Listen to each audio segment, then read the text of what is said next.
ये एक ऐसे आम इंसान की स्टोरी है जो सड़कों पर जेएनजी प्रोटेस्ट का हिस्सा बनता है और रातों रात पूरे देश का नायक बन जाता है। एक अंडरग्राउंड रैपर से लेकर देश के प्राइम मिनिस्टर बनने तक का सफर। बालन शाह ने पावर में आते ही कुछ ऐसा कर दिया जिसने पुराने पॉलिटिशियंस की नींदें उड़ा दी और वह पब्लिक के दिलों पर राज करने लगा। जब देश का सिस्टम पूरी तरह करप्ट हो चुका था और यूथ सड़कों पर खून बहा रहा था, तब इसी 35 साल के सिविल इंजीनियर ने पूरे पॉलिटिकल सिस्टम को घुटनों पर ला दिया। इस स्टोरी में आपको पॉलिटिक्स का वो डार्क साइड और रेवोल्यूशन का वो सच दिखेगा जो आपने कभी इमेजिन भी नहीं किया होगा। कुर्सी की पेटी बांध लीजिए, क्योंकि बालन शाह के रेवोल्यूशन की ये स्टोरी आपको आखिर तक इंगेज करके रखेगी।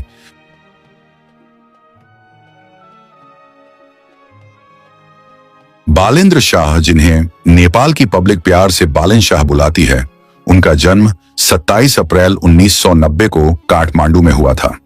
एक बेहद ही मिडिल क्लास फैमिली से आने वाले बालन के पिता राम नारायण शाह एक आयुर्वेद प्रैक्टिशनर हैं और उनकी मां ध्रुवदेवी शाह एक हाउसवाइफ हैं।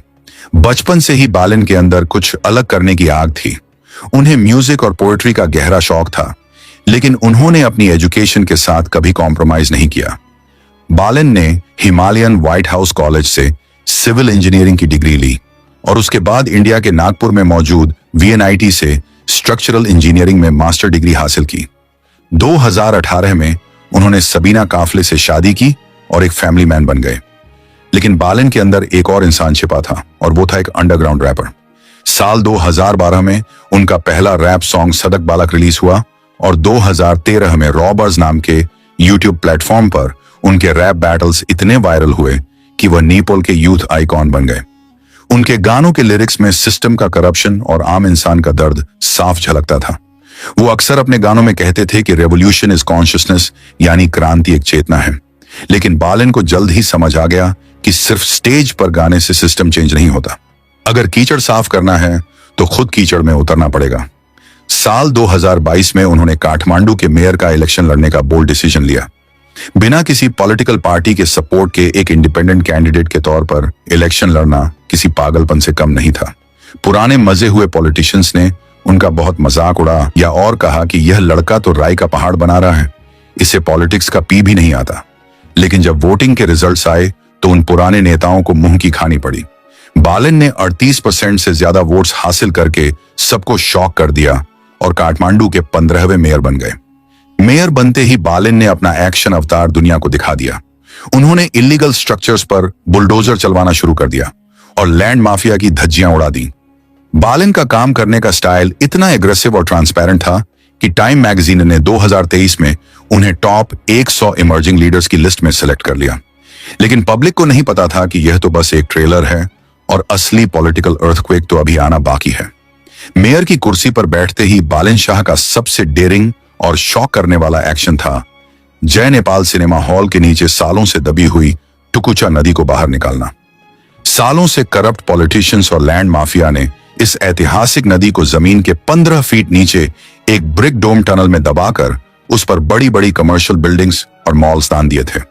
बालन ने बिना किसी प्रेशर की परवाह किए सीधा बुलडोजर मंगवाया और उस नदी को वापस दुनिया के सामने ला खड़ा किया।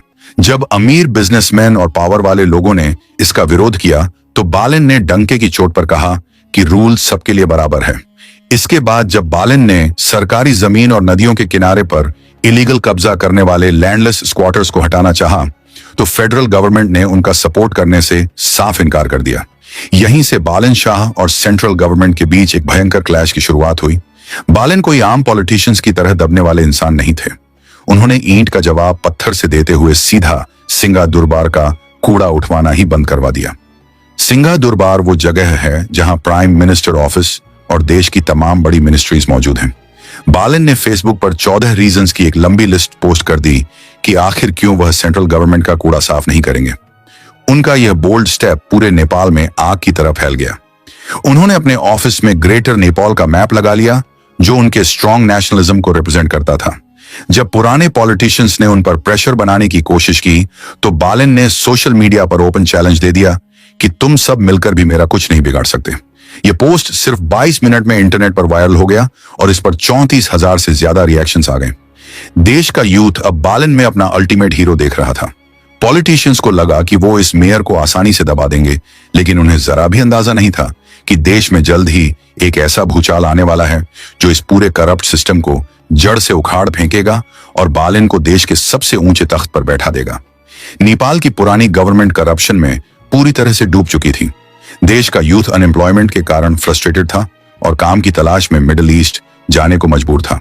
जब यूथ ने सोशल मीडिया पर सरकार की पोल खोलनी शुरू की तो तत्कालीन पीएम केपी शर्मा ओली की सरकार ने डर के मारे 4 सितंबर 2025 को फेसबुक, व्हाट्सएप और यूट्यूब जैसी 26 सोशल मीडिया वेबसाइट्स को पूरी तरह से ब्लॉक कर दिया। सरकार की यह हरकत आग में घी डालने जैसी साबित हुई। इंटरनेट बैन होते ही पूरे नेपाल का जेएनजी अपना गुस्सा जाहिर करने के लिए सड़कों पर उतर आया। 8 सितंबर 2025 का वो दिन नेपाल के हिस्ट्री का सबसे खौफनाक और काला दिन बन गया। लाखों स्टूडेंट्स और यूथ स्कूल यूनिफॉर्म्स पहने काठमांडू के मेतिगर मंडाला पर प्रोटेस्ट करने जमा हो गए। पुलिस ने शांति से प्रोटेस्ट कर रहे यूथ पर वाटर कैनन्स और टीयर गैस का इस्तेमाल किया, लेकिन जब पब्लिक पार्लियामेंट की तरफ बढ़ने लगी तो पुलिस ने लाइव अम्यूनिशन यानी असली गोलियां चला दी। सड़कों पर कोहराम मच गया। पुलिस ने सिविल सर्विस हॉस्पिटल के अंदर भी टीयर गैस छोड़ दी, जहां घायल स्टूडेंट्स का इलाज चल रहा था। इस ब्रुटैलिटी ने पूरे देश को हिलाकर रख दिया। 9 सितंबर को गुस्से में पागल भीड़ ने कई पॉलिटिशियंस के घरों को आग के हवाले कर दिया। पूर्व पीएम केपी शर्मा ओली के बलकौट वाले घर पर भी हमला हुआ। हालात इतने आउट ऑफ कंट्रोल हो गए कि सेंट्रल जेल सुंदरा से 3513 खूंखार कैदी भाग निकले। इन 2 दिनों की हिंसा में 76 मासूम लोगों की जान चली गई, जिनमें 22 प्रोटेस्टर्स शामिल थे और 2000 से ज्यादा लोग बुरी तरह घायल हो गए। सड़कों पर बहता खून देखकर 9 सितंबर 2025 को पीएम केपी शर्मा ओली को अपनी कुर्सी छोड़कर रिजाइन करना पड़ा। पूरी सरकार गिर चुकी थी, देश में एनर्की फैल चुकी थी और आर्मी को सिक्योरिटी की कमान संभालनी पड़ी। यह एक ऐसा रेवोल्यूशन था जिसने पुराने सिस्टम की धज्जियां उड़ा दी थी। सरकार गिरने के बाद देश में पावर वैक्यूम बन गया था। नेपाल आर्मी ने जेएनजी रिप्रेजेंटेटिव्स को बातचीत के लिए बुलाया, लेकिन जब यूथ लीडर रक्षाबाम ने देखा कि आर्मी पुराने भ्रष्ट नेताओं और कंट्रोवर्शियल बिजनेसमैन दुर्गा प्रसाई को भी मीटिंग में स्टेक होल्डर बनाकर ला रही है, तो उन्होंने तुरंत वॉकआउट कर दिया। यूथ अब किसी भी पुराने चेहरे पर ट्रस्ट नहीं करना चाहता था। इसके बाद यूथ ने प्रोटेस्ट को डिजिटल प्लेटफॉर्म पर शिफ्ट किया। डिस्कॉर्ड ऐप पर यूथ अगेंस्ट करप्शन नाम के एक सर्वर में 1,45,000 से ज्यादा मेंबर्स जुड़े। वहां ऑनलाइन वोटिंग के जरिए पूर्व चीफ जस्टिस सुशीला कार्की को 3,833 वोट्स देकर इंटरिम प्राइम मिनिस्टर चुना गया। सुशीला कार्की ने पावर संभालते ही पार्लियामेंट डिसॉल्व कर दी और मार्च 2026 में नए इलेक्शंस की अनाउंसमेंट कर दी। अब पूरे देश की उम्मीदें सिर्फ और सिर्फ बालिन शाह पर टिकी थी। बालिन ने आरएसपी ज्वाइन कर ली और उन्हें सीधा प्राइम मिनिस्टीरियल कैंडिडेट बना दिया गया। बालिन ने एक बहुत बड़ा मास्टर स्ट्रोक खेलते हुए झापा 5 कॉन्स्टिट्यूएंसी से चुनाव लड़ने का ऐलान किया, जो पुराने पीएम केपी शर्मा ओली का सबसे मजबूत गढ़ था। ओली 1991 से वहां कभी कोई इलेक्शन नहीं हारे थे। यह पॉलिटिकल बैटल बिल्कुल डेविड एंड गोलायत जैसी थी, लेकिन जब इलेक्शन रिजल्ट्स आए तो पूरी दुनिया शॉक में थी। बालिन शाह ने 68,348 वोट्स हासिल करके केपी शर्मा ओली को 49,614 वोट्स के मैसिव मार्जिन से बुरी तरह हरा दिया। नेपाल के इतिहास में आज तक किसी को इतने वोट्स नहीं मिले थे। आरएसपी ने 275 में से 182 सीट्स जीतकर 2/3 मेजॉरिटी के करीब पहुंचकर रिकॉर्ड कायम कर दिया। पुराने पॉलिटिशियंस के गुरूर चकनाचूर हो गए।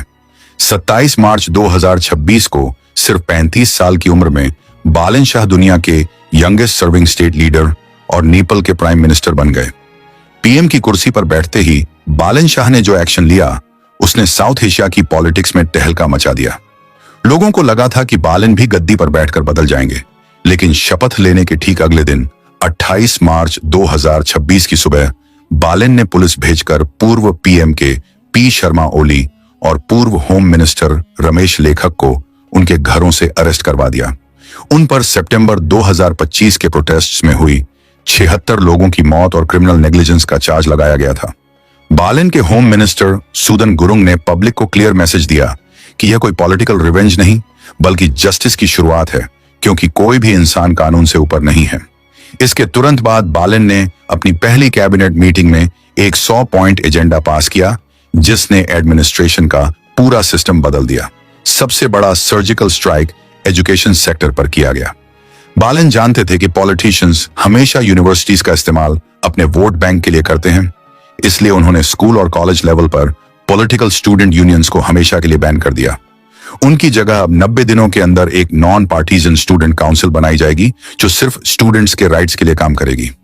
बच्चों पर से पढ़ाई का मेंटल प्रेशर कम करने के लिए क्लास 5 तक के सभी इंटरनल एग्जाम्स को पूरी तरह से कैंसिल कर दिया गया।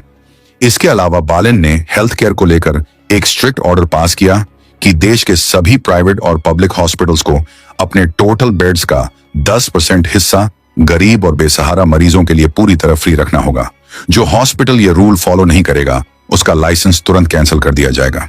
बालन सरकार ने फेडरल मिनिस्ट्रीज की गिनती घटाकर सिर्फ 17 कर दी ताकि पब्लिक का पैसा बचाया जा सके। ये फैसले इतने फास्ट और इफेक्टिव थे कि पब्लिक को पहली बार लगा कि उनके वोट से सच में कोई रेवोल्यूशन आया है। बालन शाह का यह विजन सिर्फ एजुकेशन या पॉलिटिक्स तक लिमिटेड नहीं था, बल्कि विमेन्स सेफ्टी और यूथ एम्प्लॉयमेंट में भी उन्होंने ग्राउंड लेवल पर बड़े चेंजेस किए। महिलाओं की सेफ्टी के लिए बालन सरकार ने 7 प्रोविंसेस में ब्लू बस सर्विस शुरू करने का शानदार डिसीजन लिया। पहले 100 दिनों के अंदर ही 25 एडवांस सेफ्टी फीचर्स वाली ब्लू बसेस सड़कों पर उतार दी गईं, जिनमें महिलाएं सेफली और टेंशन फ्री ट्रैवल कर सकती हैं। यूथ के फ्यूचर के लिए भी बालन ने 1.2 मिलियन जॉब्स क्रिएट करने का मेगा टारगेट रखा। बालन चाहते थे कि नेपाल के यूथ को एम्प्लॉयमेंट के लिए मिडिल ईस्ट ना जाना पड़े और नेपाल को एक ग्लोबल आईटी एक्सपोर्ट हब बनाया जा सके। सिस्टम से हेवी करप्शन को खत्म करने के लिए बालन शाह ने 1991 से लेकर अब तक के सभी करप्ट पॉलिटिशियंस की प्रॉपर्टी की डिटेल इन्वेस्टिगेशन के लिए एक हाई लेवल कमेटी फॉर्म कर दी। इससे सालों से मलाई खा रहे वीआईपी कल्चर वालों में खौफ का माहौल पैदा हो गया। बालन ने सिविल सर्वेंट्स और टीचर्स के किसी भी पॉलिटिकल पार्टी से जुड़ने पर स्ट्रिक्ट बैन लगा दिया ताकि सरकारी काम बिना किसी बायस के हो सके। एक सिविल इंजीनियर और अंडरग्राउंड रैपर ने अपने कॉन्फिडेंस से साबित कर दिया कि अगर नीयत साफ हो तो एक अकेला इंसान भी पूरे सिस्टम की सफाई कर सकता है। बालन शाह आज नेपाल के यूथ के लिए सिर्फ एक पॉलिटिशियन नहीं, बल्कि एक असल जिंदगी के नायक बन चुके हैं। उन्होंने अपनी हिम्मत और पागलपन से एक नया गोल्डन हिस्ट्री लिख दिया है, जिसने पूरी दुनिया को यूथ पावर की असली ताकत दिखा दी है। तो दोस्तों, यह थी नेपाल के 35 साल के पीएम बालन शाह की एक रैपर से लेकर देश के सबसे बड़े नायक बनने तक की कंप्लीट स्टोरी। उनके बोल्ड डिसीजंस और सिस्टम को क्लीन करने के एग्रेसिव एटीट्यूड ने साबित कर दिया है कि जेन जी की यूनिटी के आगे कोई भी करप्ट पॉलिटिशियन टिक नहीं सकता। बालन शाह का कौन सा रूल या एक्शन आपको सबसे ज्यादा स्ट्रांग और पब्लिक फ्रेंडली लगा? क्या वो हॉस्पिटल्स में फ्री बेड्स वाला रूल था या स्टूडेंट पॉलिटिक्स को बैन करने वाला मास्टर स्ट्रोक? हमें कमेंट्स में जरूर बताएं। अगर आपको ये ग्रिपिंग स्टोरी पसंद आई हो और इससे आपको इंस्पिरेशन मिली हो तो वीडियो को लाइक करें और इसे अपने दोस्तों और फैमिली के साथ शेयर करना बिल्कुल ना भूलें। हमारे चैनल को सब्सक्राइब करें ताकि आपको आगे भी ऐसी ही डिटेल्ड और वेरीफाइड स्टोरीज मिलती रहें। अपना ख्याल रखें और हमेशा सही के लिए आवाज उठाते रहें। मिलते हैं आपसे अगले वीडियो में एक नई स्टोरी के साथ।